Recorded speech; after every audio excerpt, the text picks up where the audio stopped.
Λοιπόν, φίλοι μου, γεια σας. Σήμερα θα συγκρίνουμε διάφορες μάρκες γυναικείων σερβιετών. Θα δοκιμάσουμε σερβιέτες που πωλούνται στα καταστήματα και θα τις συγκρίνουμε με τις σερβιέτες Health Priority που έχουν τσίψον υλίνης. Πρώτα, θέλω να προσέξετε από τι υλικά φτιάχνονται οι γυναικείες σερβιέτες. Κάθε συσκευασία έχει μια τέτοια σήμανση από τον κατασκευαστή. Εδώ βλέπουμε το σύμβολο 4LDP σε τρίγωνο. Αυτό σημαίνει ότι οι σερβιέτες είναι από ανακυκλωμένα υλικά. Από πού προέρχονται αυτά? Από πλαστικά μιας χρήσης, σακούλες, μπουκάλια. Όλα αυτά μαζεύονται συνήθως από χωματερές, ανακυκλώνονται, προστίθενται χημικά, λευκαίνονται και έτσι παράγεται η πρώτη ύλη. Τα σερβιετάκια της Health Priority είναι από αγνές πρώτες ύλες. Η συσκευασία έχει σήμανση με τρίγωνο χωρίς το νούμερο 4. Ας δούμε πώς είναι συσκευασμένα τα γυναικεία προϊόντα υγιεινής. Βλέπουμε ότι τα σερβιετάκια είναι σε ένα τέτοιο φακελάκι. Το φακελάκι δεν είναι σφραγισμένο. Όταν το έχεις στην τσάντα, μπορεί να μπει σκόνη και βρωμιά από την τσάντα. Επίσης, συνήθως τα προϊόντα γυναικείας υγιεινής φυλάσσονται στο μπάνιο όπου έχει υγρασία. Αυτό ευνοεί την ανάπτυξη βακτηρίων. Ας δούμε τώρα πώς είναι συσκευασμένα τα προϊόντα άλλης εταιρείας. Βλέπουμε πάλι ότι το φακελάκι δεν είναι σφραγισμένο. Δεν μπορούμε να μιλάμε για αποστήρωση εδώ. Όλα μπαίνουν μέσα και καταλήγουν στο προϊόν γυναικείας υγιεινής. Το μαξιλαράκι που χρησιμοποιούν με επιτυχία τα κορίτσια, αν πάρετε τη συσκευασία της Health Priority, είναι εξ ολοκλήρου κατασκευασμένο από αλουμινόχαρτο. Στο αλουμινένιο υλικό δεν πολλαπλασιάζονται τα βακτήρια και υπάρχει προστατευτική μεμβράνη κόλλα που είναι επαναχρησιμοποιήσιμη. Μπορείτε να ανοίξετε, να κλείσετε ξανά. Θα είναι αεροστεγές. Ας βγάλουμε το ίδιο το μαξιλαράκι. Εδώ βλέπουμε πώς συσκευάζεται. Στην πραγματικότητα, όταν το γυρίζουμε, βλέπουμε ότι είναι πλήρως τυλιγμένο σε μεμβράνη. Αυτό είναι ένα προστατευτικό υλικό, είναι απόλυτα αεροστεγές. Επιπλέον, ας δούμε τι ιδιότητες έχουν τα ίδια τα μαξιλαράκια, θα τα αποσυσκευάσουμε. Στο πρώτο δείγμα βλέπουμε ότι στο πίσω μέρος εφαρμόζεται πάντα κόλλα, συνήθως χρησιμοποιείται τεχνική κόλλα. Μετά από ένα τέτοιο μαξιλαράκι, κολλημένο σε εσώρουχα, η τεχνική κόλλα δεν μπλένεται εντελώς και αυτό το εσώρουχο δεν μπορεί πλέον να φορεθεί χωρίς μαξιλαράκια. Ας αποσυσκευάσουμε το δεύτερο μαξιλαράκι. Εδώ η κατάσταση είναι περίπου η ίδια, όπως ο κανόνας είναι να χρησιμοποιούμε τεχνική κόλλα. Τώρα ας δούμε το σερβιετάκι της Health Priority. Θυμίζω ότι η συσκευασία είναι εντελώς σφραγισμένη. Έχει 4 λεπτές γραμμές κόλλας τροφίμων. Ας κάνουμε μερικά πειράματα για την απορροφητικότητα αυτών των σερβιετών. Η τεχνική κόλλα περιέχει φορμαλδεούδες, ενώ η κόλλα τροφίμων όχι. Είναι ασφαλής για τη γυναικεία υγεία. Ας ανοίξουμε τα σερβιετάκια να δούμε πώς φαίνονται. Δεν καταλαβαίνω γιατί ο κατασκευαστής βάφει επιπλέον, αφού αν είναι χρωστική τροφίμων θα διαλυθεί με την υγρασία.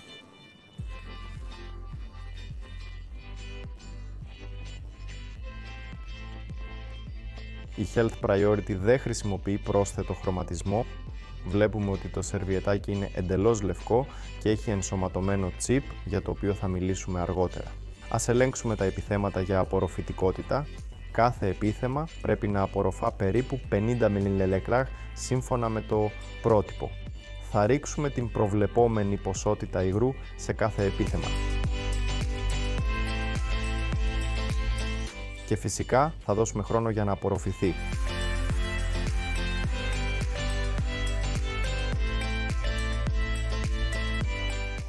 Ωραία, πέρασε 1 λεπτό.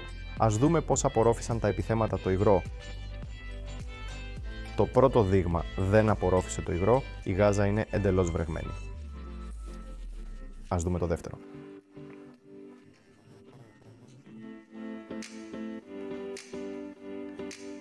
Η κατάσταση είναι παρόμοια. Τα επιθέματα δεν πληρούν τις προδιαγραφές απορροφητικότητας. Το ίδιο ισχύει και για τα επιθέματα Health Priority.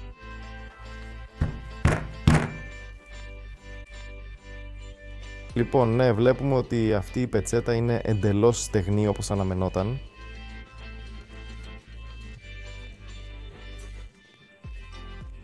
έχει τα χαρακτηριστικά απορρόφησης που υποσχέθηκε και το μαξιλάρι λειτουργεί άψογα.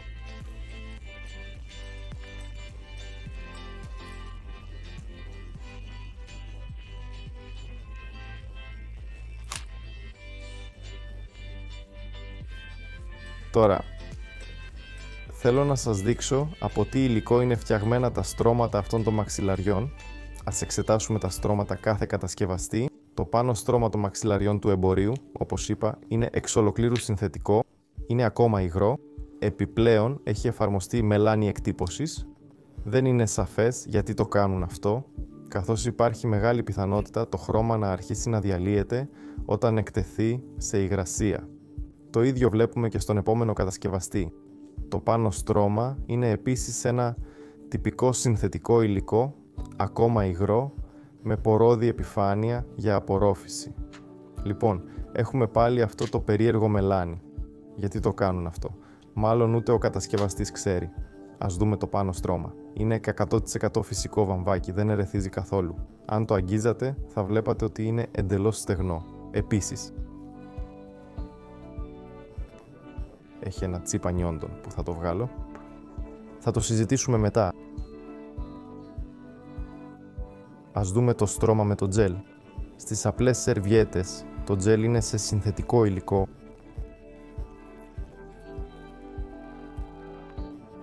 Αυτό το τζέλ όμως δεν λειτουργεί σωστά.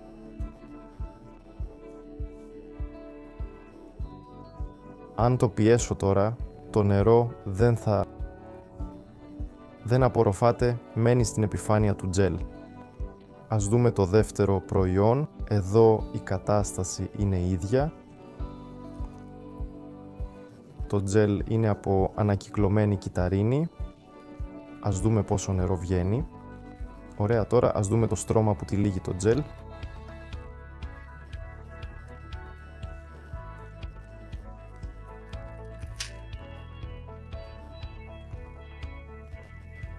Η προτεραιότητα είναι 100% φυσικό βαμβάκι, δεν ερεθίζει. Το τζέλ είναι μείγμα αμύλων, τελείως φυσικό. Ας δοκιμάσουμε να βγάλουμε υγρό, δεν βγαίνει. Για να δείξω την απορροφητικότητα θα το βάλω σε νερό και θα περιμένουμε λίγο.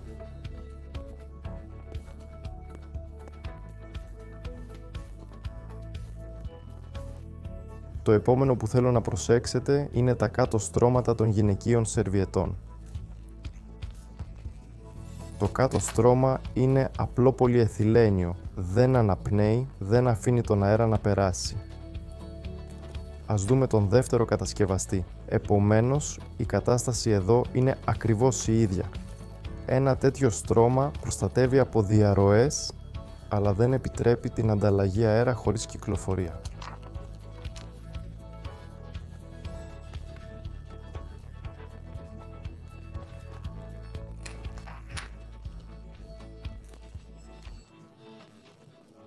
Δεν επιτρέπει τη διέλευση νερού, αλλά ταυτόχρονα δεν εμποδίζει την ανταλλαγή αέρα, όπως θα δούμε σε ένα απλό πείραμα αργότερα. Τώρα θέλω να επιστρέψω στο τζέλ που είχατε μπροστά στα μάτια σας. Βλέπετε ότι εκτός από αυτό που ρίξαμε, τα μίλια υγρού, επιπλέον υπήρχαν περίπου 100 μιλιάλια στο ποτήρι που απορροφήθηκαν πλήρως.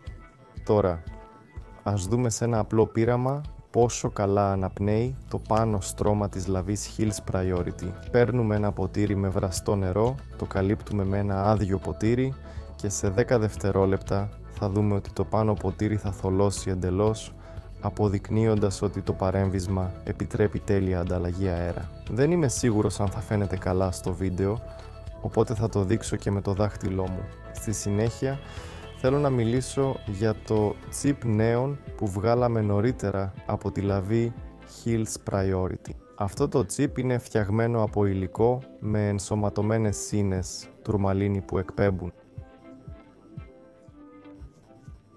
εκπέμπουν ανιόντα αέρα. Τα ανιόντα είναι αρνητικά φορτισμένα σωματίδια που εμποδίζουν την ανάπτυξη βακτηρίων και μυκήτων στο παρέμβισμα. Για να μην είμαστε αβάσιμοι, ας ελέγξουμε αν αυτά τα chip όντως εκπέμπουν ανιόντα αέρα.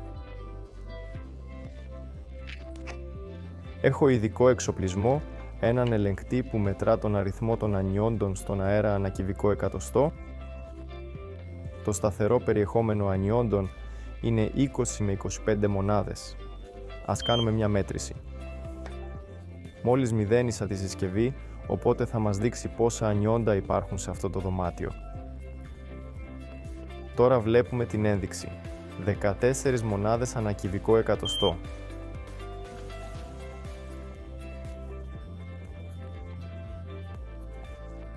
Μετά θα πάρουμε τους κατασκευαστές αρκετά γνωστούς που ισχυρίζονται ότι τα παρεμβίσματά τους περιέχουν τσιπ ανιόντων. Είναι εξίσου χρήσιμα. Ας αποσυναρμολογήσουμε τις παρεμβίσματα. Στην πραγματικότητα βλέπουμε ότι οι ίδιοι έχουν ενσωματωμένη το ίδιο τσιπ. Επόμενα πάμε να πάρουμε παρεμβίσματα από έναν άλλον κατασκευαστή, επαρκώς γνωστό, που ισχυρίζεται επίσης ότι έχουν τσιπ ανιόντων, αξιοποιούν τούτο πλήρως στη διαφήμισή τους.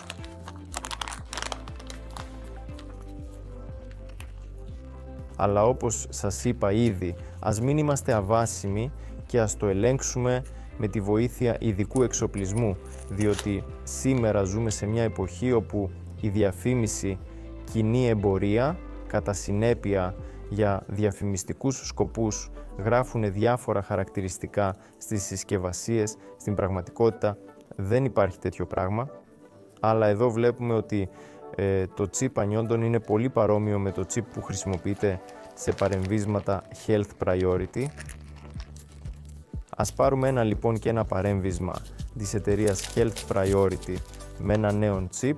Οι τσίπες μοιάζουν πολύ οπτικά, σχεδόν τα ίδια. Τώρα θα απενεργοποιήσω αυτόν τον εξοπλισμό και θα τον εφαρμόσω στον πρώτο κατασκευαστή. Τώρα έχουμε μέχρι στιγμής